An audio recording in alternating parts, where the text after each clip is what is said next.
Hello, I'm Éric Novak of Modern Media Perspectives here at Movin'On in Montreal 2019 in the Aquarium. And this time we're going to talk with Éric Prévost, who is the Vice President, Industry 4.0 and Emerging Tech with Oracle. Yeah.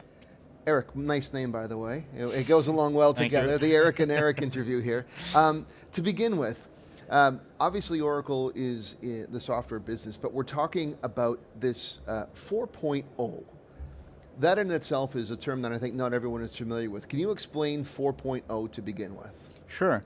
4.0 is not a general term that you can find everywhere in the world. So in US you can find smart manufacturing, in Japan you can have a society 5.0, but behind the term of industry 4.0, the idea is to say how we can change the business model of the company in the end-to-end approach to really create the fourth industrial revolutions, to create the industrial revolutions and start on a new generation of industrial revolutions with the digital world. Is there a way of, if that's the fourth generation, can you summarize maybe what the previous three might have been? Yeah, the first of the industrial revolution was the steam power. Right. Where we move the people from the agricultural business to do manufacturing. The second one was using the electricity, where you start to have some industrial machine that you were able to use with independent machine to do mass production. Right. And the third one was the IT, using the IT for programming. So that's where we got the robotics, the CNC machine for the manufacturing. But at the same time, we got the ERP as well, and the financial management, financial processes. So all those kind of automation that we were able to do with the IT. And now we're on to 4.0. And now the 4.0, or the fourth industrial revolution, the question is how to use a new set of technology that we have right now available to really transform the world and say, okay, that we have to move to a next generation of sustainable world with much more taking care about the environment, but also creating some new business model around this. And creating some new activities. And so that's a fair question.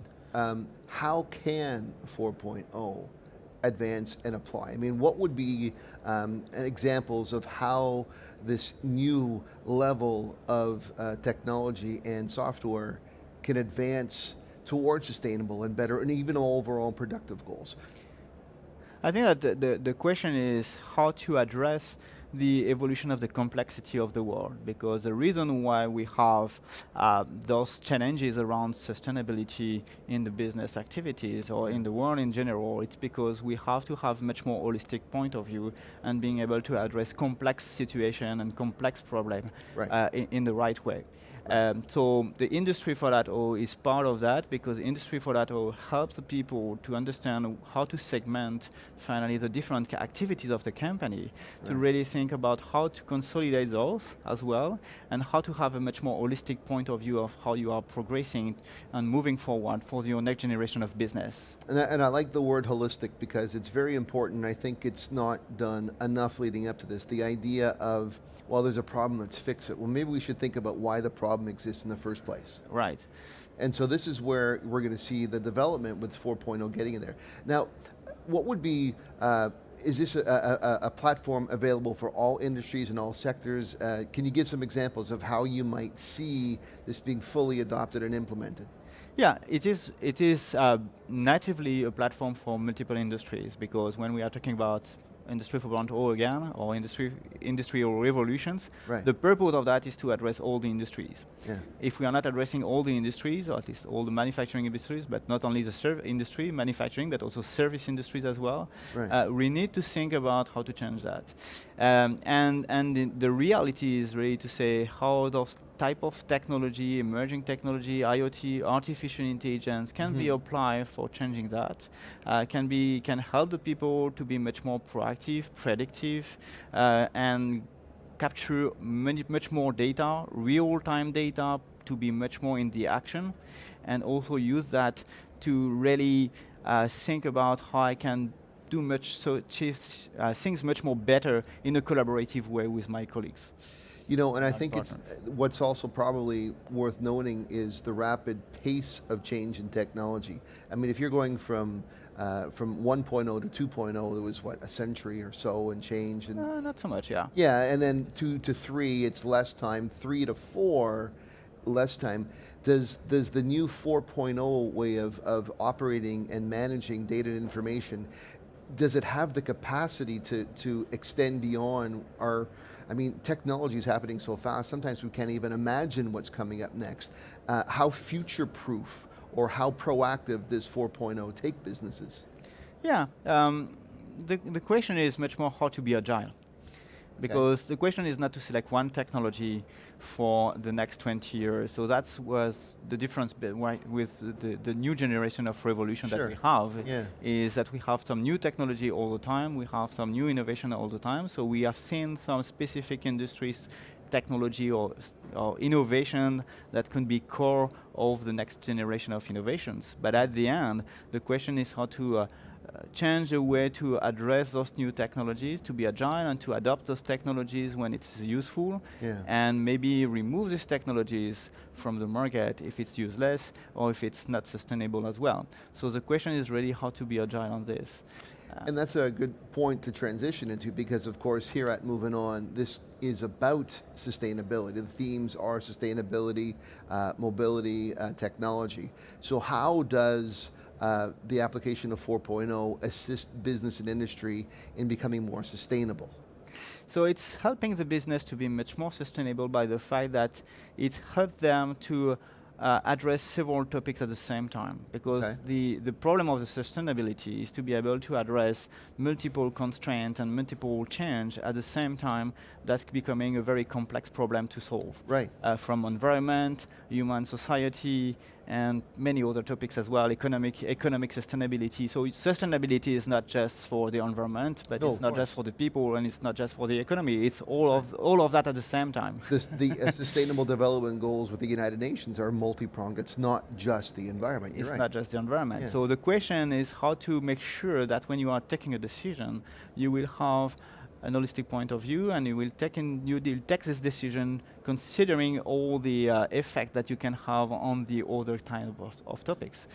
It almost is sort of like the universal law of science. For every action, there is an equal and opposite reaction. Right. And so this type of platform becomes more inclusive, if I'm understanding correctly, to understand all the possible counter effects, if you will, of one decision versus the next. Right. So the purpose of the solution is really to say how I can help the people to analyze the influencing factors in the very large scope.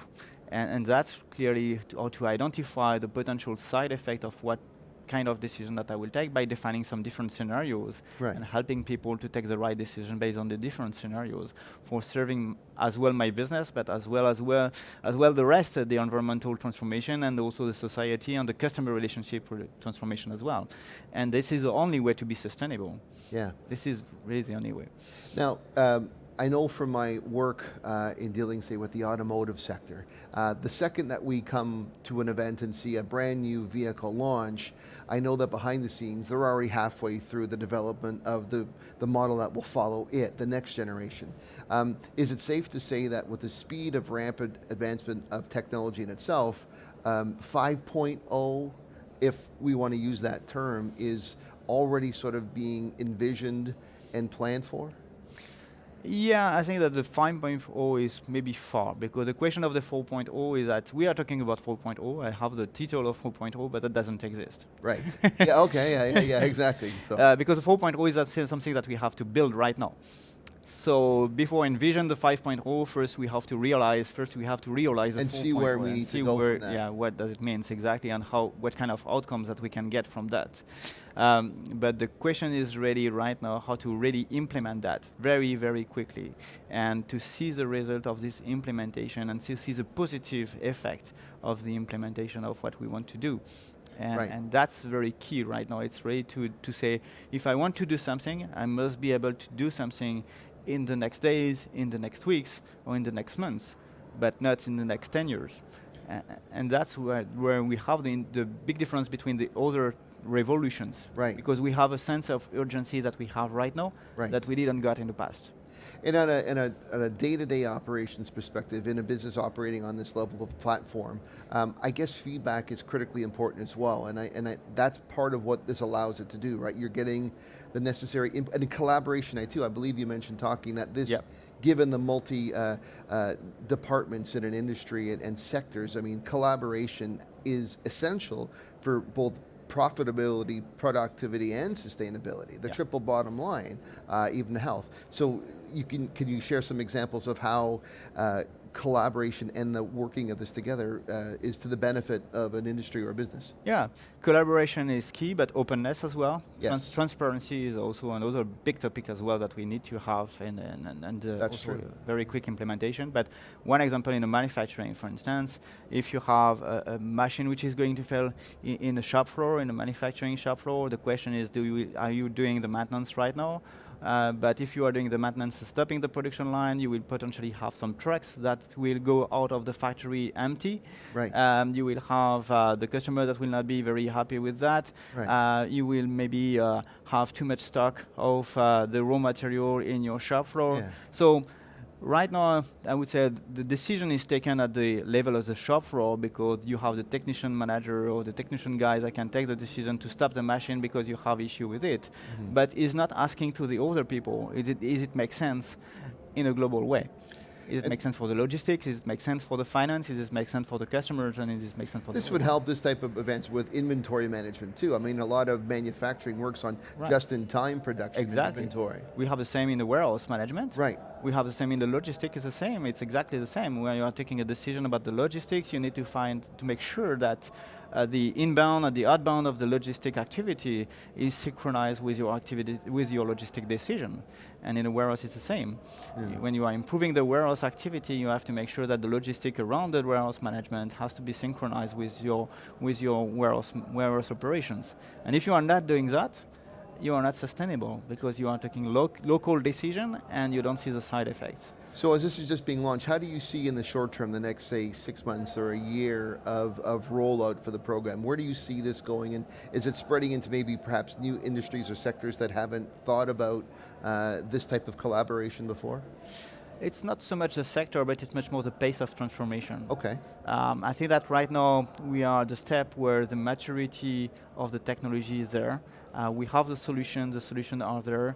The question is much more the change management, changing the people in term of where they are doing their day-to-day business, and how they can accept to change a little bit their business to be much more sustainable. Right. Which is not, but it's the same for it's the same for business and also individual citizens as well. They have to change their behaviors. It's a fascinating world, and it's ever increasing. The pace and the speed of which I think.